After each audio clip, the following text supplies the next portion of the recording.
Insurance is a tool to protect your finances from unexpected, large losses. Let us break down how it actually works. At its core, insurance is a transfer of risk.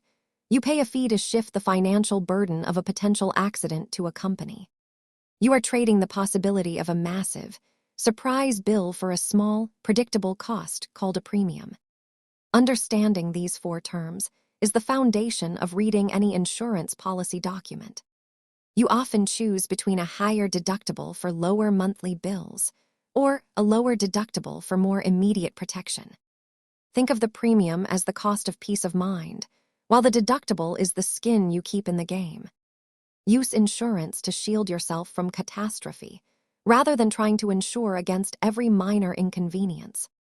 Check your policy limits annually to ensure your coverage still matches your current life situation. Thanks for watching.